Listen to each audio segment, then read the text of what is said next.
Bonjour et bienvenue dans ce tout premier podcast dédié aux fêtes de fin d'année et séparations difficiles. Comment vous préparer pour mieux vous protéger. Tout d'abord, je me présente. Je suis Chloé, fondatrice de Vox Lea Enea et j'accompagne les parents confrontés aux violences post-séparation. Qu'il s'agisse de violences psychologiques, économiques, vicariantes ou même institutionnelles, je vous accompagne à travers les démarches complexes d'une séparation difficile. Démarches administratives liées au placement, à l'instrumentalisation de l'enfant, aux violences que vous vivez, je vous aide et vous réponds concrètement. Et puis si vous êtes tiers digne de confiance et que vous accueillez un enfant dont le parent est victime de violences post-séparation, je vous guide dans votre rôle et votre posture. Dans ce premier podcast, j'aimerais vous parler d'une période. Une période qui peut être à la fois très belle, très joyeuse, mais également très douloureuse, les fêtes de fin d'année. Pour de nombreux parents séparés, cette période, elle réveille beaucoup d'attentes, d'angoisse et de difficultés. Car oui, les fêtes nous renvoient sans cesse à des images d'unité, de paix, de famille, d'amour, que ce soit dans les films, dans les publicités, dans les chansons. Et pourtant, pour un parent qui subit des violences post-séparation, la réalité est tout autre. Synonyme d'attente brisée, de stress, d'incertitude et parfois même de peur. Alors, comment traverser cette période sans s'effondrer? Comment vous protéger tout en préservant votre ou vos enfants? Dans ce podcast, je vais vous présenter deux situations que l'on rencontre fréquemment et quelques clés pour vous protéger. Avant de vous présenter les deux situations, on le sait, que vous ayez un jugement, que vous attendiez une décision judiciaire ou que vous soyez fraîchement séparés, organiser les vacances scolaires est un véritable casse-tête. Organiser le passage de bras, le lieu, l'horaire, lorsque notamment ce n'est pas stipulé sur un jugement, bref, communiquer avec votre ex en contexte de violence, c'est extrêmement difficile et très prenant émotionnellement. Alors laissez-moi à présent vous présenter la première situation que l'on rencontre. C'est quand vous adorez les fêtes de fin d'année et que votre ex le sait. Dans cette première situation, vous aimez les fêtes de fin d'année, vous aimez Noël, vous aimez le Nouvel An. Cette année, c'est noté dans le jugement, vous devez avoir votre enfant au Nouvel An. Et contre toute attente, votre ex a décidé de vous laisser votre enfant sur cette journée ou comme convenu ou comme c'était noté dans votre jugement.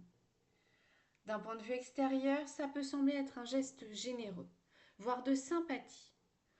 Ou peut-être est-ce enfin le signe de cet apaisement que vous attendiez tant? En réalité, dans les contextes de violence post-séparation, ce type de geste est rarement neutre. Ce n'est pas un simple acte de gentillesse, non. C'est une autorisation. D'ailleurs, votre ex y fera référence dès qu'il en aura l'occasion ou le besoin. Tu te souviens, en décembre 2023, je t'ai laissé notre fils à Noël. Moi, je m'en souviens bien. Écoutez, monsieur, c'était prévu dans le jugement, je lui ai laissé notre enfant. Je ne vois pas quel est le problème. En quelque sorte, vous lui êtes redevable.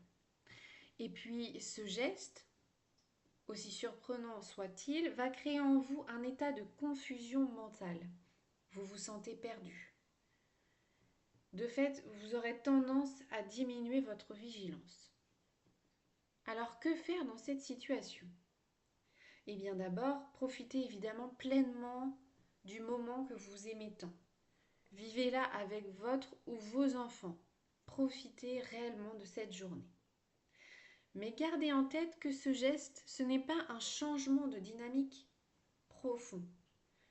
N'oubliez pas que votre ex ne donne jamais rien sans rien.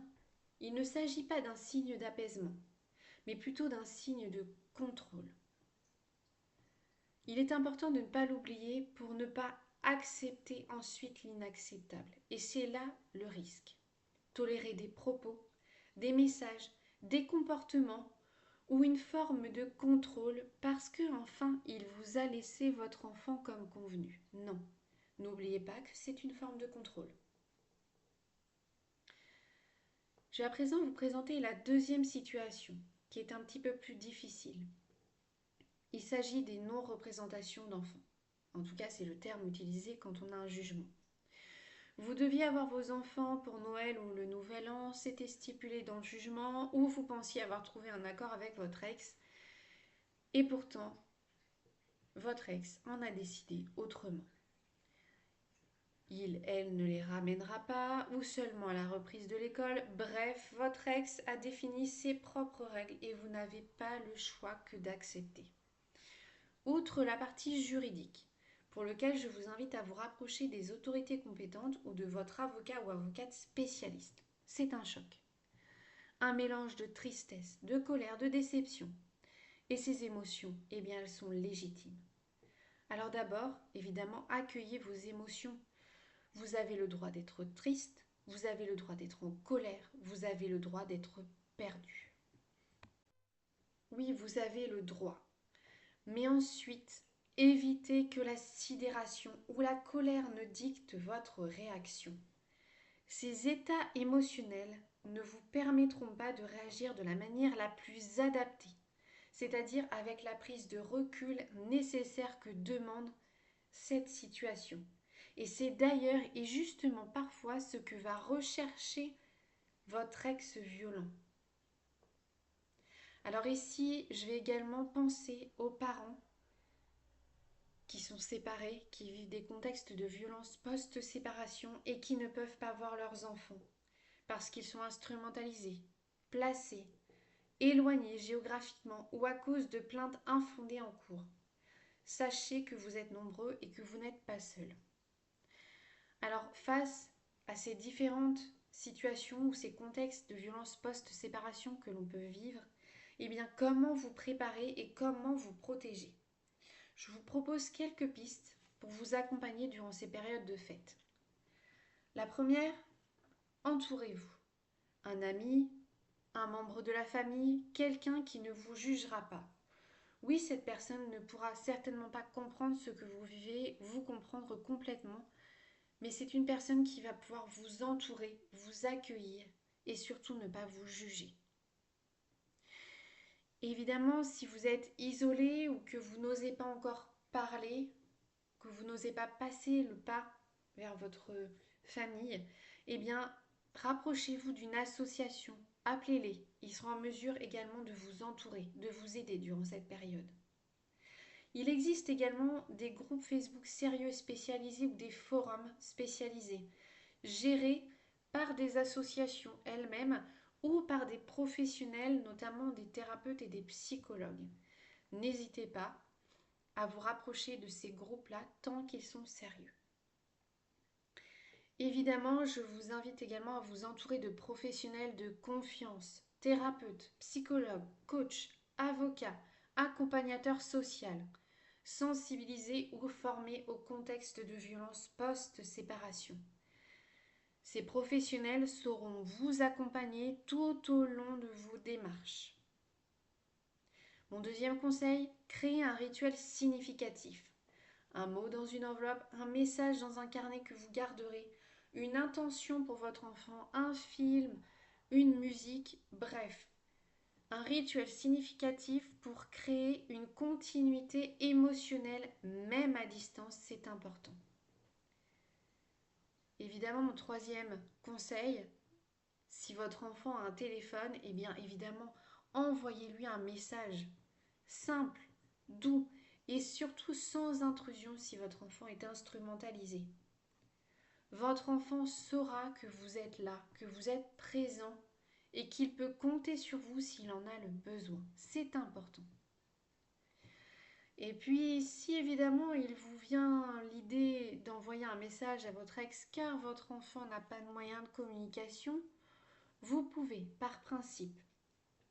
Mais sachez que soit vous n'aurez peut-être pas de réponse, soit la réponse sera inappropriée, blessante, mensongère. Alors mon conseil, protégez-vous, ne communiquez pas. Et si votre enfant revient après les fêtes, ou si vous vivez une visite médiatisée après les fêtes, pourquoi ne pas fêter Noël ou le Nouvel An à ce moment précis? Pourquoi ne pas faire quelque chose de symbolique durant votre visite médiatisée? Il n'est jamais trop tard pour créer des souvenirs avec votre ou vos enfants.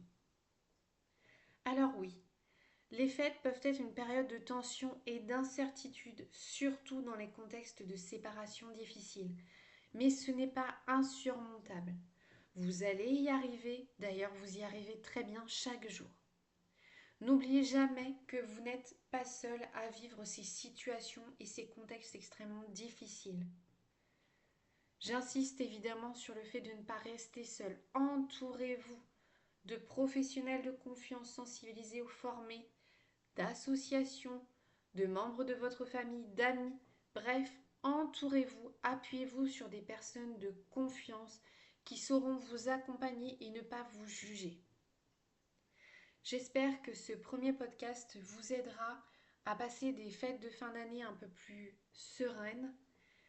En attendant, et si vous avez évidemment besoin d'être soutenu, accompagné et surtout compris et comprise face aux mécanismes de violence post-séparation, je serai ravie de pouvoir vous accompagner.